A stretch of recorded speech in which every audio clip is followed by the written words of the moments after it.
নমস্কার দর্শক বন্ধু। আবিদ ভাইকে যখন আমি কাছে পাই না, তখন অনেক কিছু জানার ইচ্ছে করে। এবার এই জানাটা এমনভাবেই হয়, যেহেতু অনুষ্ঠানগুলো সঞ্চালনার দায়িত্বে আমরা থাকি, আমরাও আপনাদের কথাগুলো ওনাদের কাছে তুলে ধরি, যার মাধ্যম দিয়ে আপনারাও অনেক কিছু জানতে পারেন। ঠিক সেরকমই একটা প্রশ্ন আজ রাখব। তার আগে স্বাগত জানাবো আপনাদের প্রিয় মানুষ, ঘরের মানুষ, কাছের মানুষ, মনের মানুষ এসকে আবিদ ভাইকে। নমস্কার। নমস্কার দর্শক বন্ধু। আবিদ ভাই, আজকে আমার একটা প্রশ্ন। একদম একটা সময় আমরা জানতাম চাঁদের বুড়ি চরকা কাটছে। একদম তারপরে মানুষ যখন চাঁদে গেল, তখন আমরা দেখলাম না, ওগুলো চাঁদে একটা হোল, সেগুলোই রকমভাবে উঠে আসে। চাঁদে গিয়ে মানুষ আবিষ্কার করলো অনেক কিছুই। ঠিক সেই রকম ন্যাটাল চার্টেও একদম চন্দ্র বলে একটি গ্রহ আছে, একদম সেই জায়গাটায় উদ্ঘাটন আপনারাই করেছেন। একদম এই চন্দ্র একজন মানুষের জীবনে কি সাকসেস আনে, বা চন্দ্র ভালো থাকলে কি হয়, কি খারাপ হয়, নিশ্চয় যদি একটু বলেন। দেখো, চন্দ্র অ্যাকচুয়ালি যাদের কর্কট লগ্ন মানে চন্দ্রকে আমরা যে রাশি অনুযায়ী আমরা যে রাশির মধ্যে পাই, সেটা 4 নম্বর ঘরের মধ্যে আমরা যেমন মেষ, বৃষ, মিথুন, কর্কট রাশিকে আমরা 4 নম্বর ঘরের মধ্যে পাই। তো চন্দ্র কি হয়? চন্দ্র যেখানে বসে যায় সেখান থেকে আমাদের রাশি আরম্ভ। চন্দ্র থেকে আমরা কি পাই? চন্দ্র থেকে আমরা মা পাই, মন পাই, জল পাই, লালন পালন পাই। চন্দ্র হচ্ছে আমাদের মনের কারক। চন্দ্র মানে কি? চঞ্চল।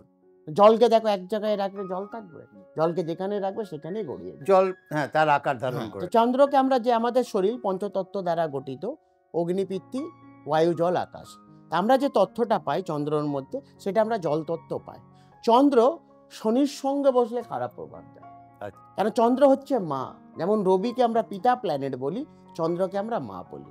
চন্দ্র কারোর যদি শনির সঙ্গে যুক্ত হলে তাদের মায়ের শরীর নিয়ে প্রচণ্ড সমস্যা হয়, অর্থাৎ শনি চন্দ্র 20 যোগ, প্রচণ্ড খারাপ।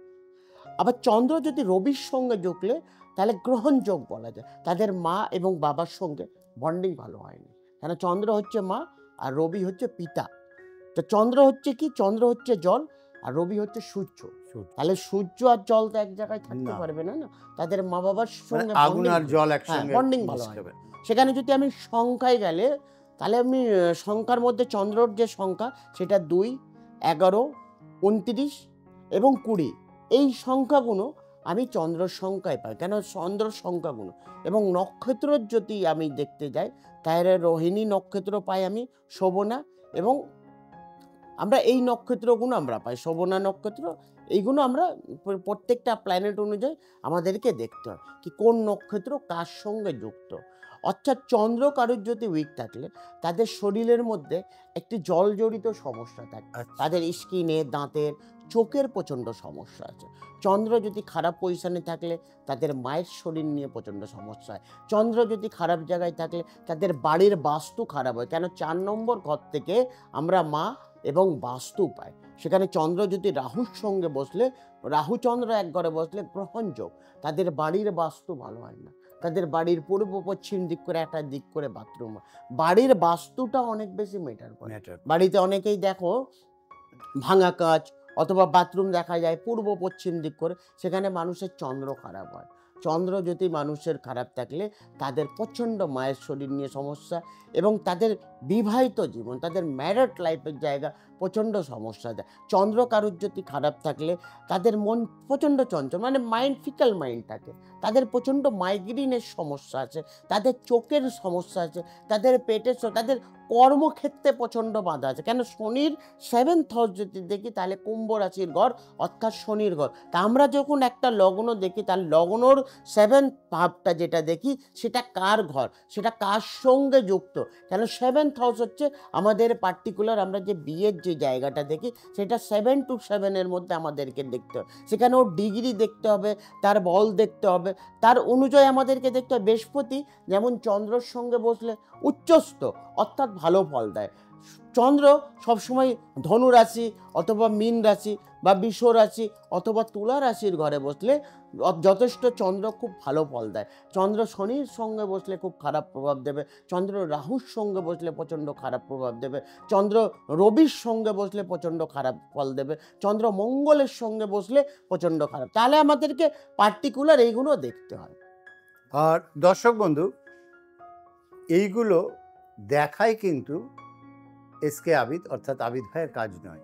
এগুলো দেখার পর যদি খারাপ থাকে তাহলে সেখান থেকে বের করে আনা, যদি ভালো থাকে তার ভালো ফল অর্থাৎ শুভ ফলটা যাতে ভালোভাবে আপনি পান সেইটা দেখা, এটাই হচ্ছে মেন কাজ। তাই নবগ্রহ জেমসে এসে আবিদ ভাইকে দেখালে সঠিক প্রতিকার প্রতিবিধানের মাধ্যমে জীবনের সফলতায় পৌঁছানো যায়। তার জন্য নিজেকেও একটু কষ্ট করতে হয়, স্ক্রিনে দেওয়া নাম্বারে ফোন করে বুকিং করে যোগাযোগ করতে হবে। আর আপনারা প্রত্যেক দিন দুপুর 1টা থেকে সন্ধ্যে 7টা ওনাকে পাচ্ছেন, কিন্তু এলে হবে না, আগে থেকে বুকিং করতে হবে, কারণ উনি লিমিটেড লোক দেখেন, বুকিং প্রচুর থাকে, তাই আগে থেকে বুকিং করতে হবে। দূরের দর্শক বন্ধু যারা আসতে পারছেন না তাদের জন্য অনলাইন পরিষেবা আছে, ওই বুকিং নাম্বারে ফোন করে ডিটেলস জেনে নেবেন অনলাইন পরিষেবার জন্য কী করতে হবে। আপনি বিশ্বের যে কোনো প্রান্ত থেকে অনলাইন পরিষেবা ব্যবহার করতে পারেন। আর অনুষ্ঠান যারা দেখছেন অনুষ্ঠানটাকে লাইক শেয়ার সাবস্ক্রাইব করতে ভুলবেন না, যিনি সব থেকে বেশি শেয়ার করবেন ওনার জন্যে পুরস্কার অবশ্যই আছে। আজকে বিদায় নেব, আবার নতুন অনুষ্ঠান নিয়ে আরেকদিন হাজির হব। এখনকার মতো বিদায় নিচ্ছি।